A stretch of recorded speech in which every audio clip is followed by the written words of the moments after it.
In this video, I'm going to show you what you can do after you've completed your verse chorus form assignment in Soundtrap.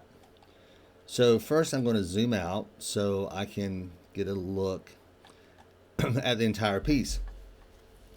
So you can see here that I've got my verse, chorus, bridge, chorus, chorus.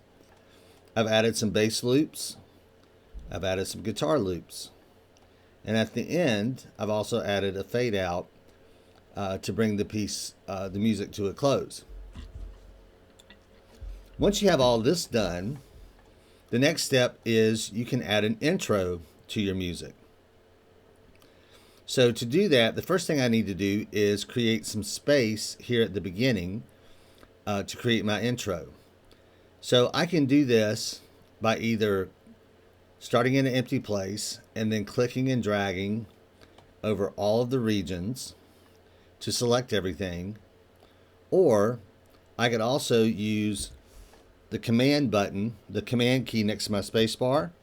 If I hold the command key down and type the letter A stands for all, so command A will select everything.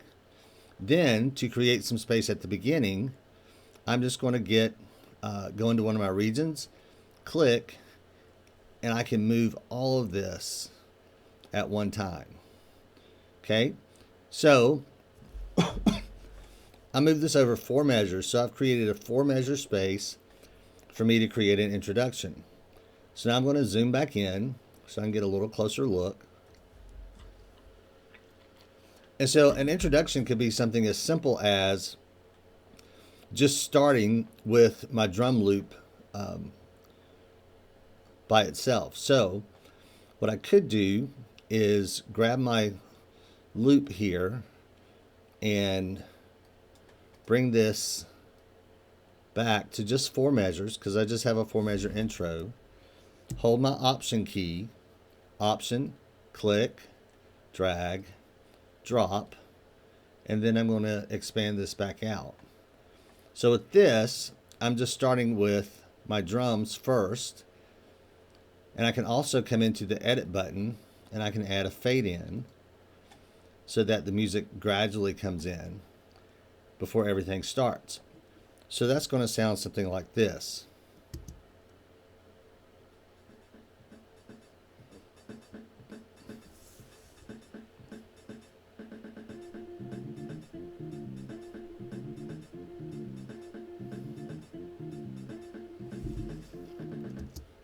So that's one way to create.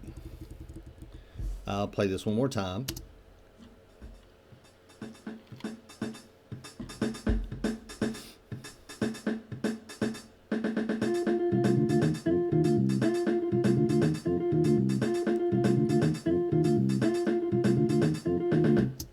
Okay, you should have heard that a little better. So that's one way to add just a real simple intro. Also, instead of starting with the drums, I could have used the bass. So if I shrink that down to just 4 measures, option, click, and drag to copy over here, I'll spread this back out and then add my fade in. So starting with the bass would sound like this.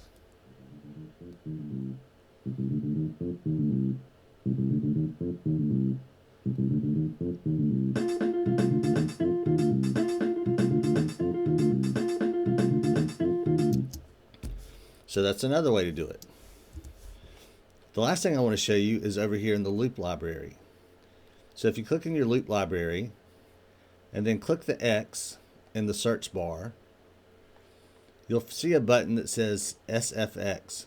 That stands for sound effects. So if you click on sound effects, there are a lot of sounds through here that fall under sound effects. So some of these kind of little swooshes and stuff, you can click on them.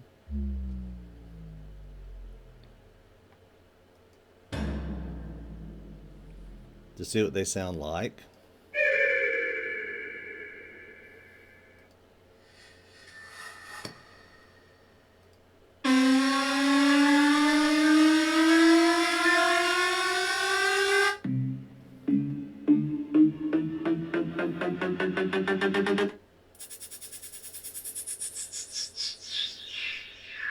So there are lots of different ones. So if you find one that you like, you can double click on it and it'll add that over here. And you could say maybe just use this after your bass.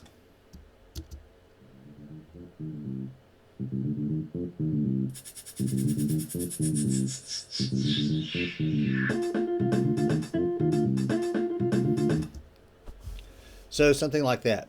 So there are a lot of different options. You can think about adding some of the sound effects.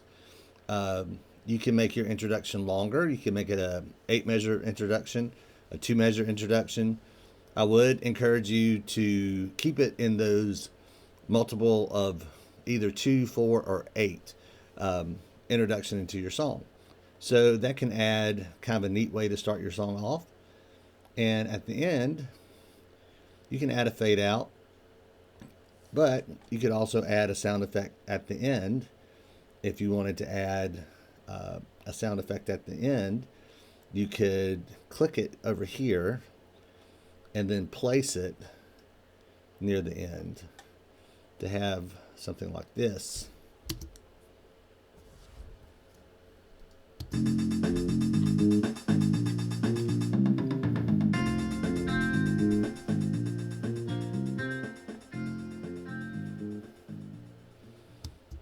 So with that one, I don't think we heard that very well, so I'm going to turn the volume up on it and see.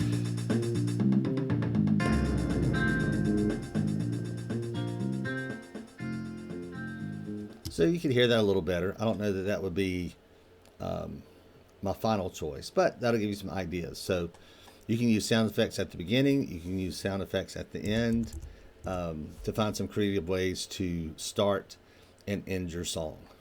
I look forward to hearing to listening to what you come up with. And as always, if you need any help, just turn your light on or raise your hand and I'll come help you as soon as I can.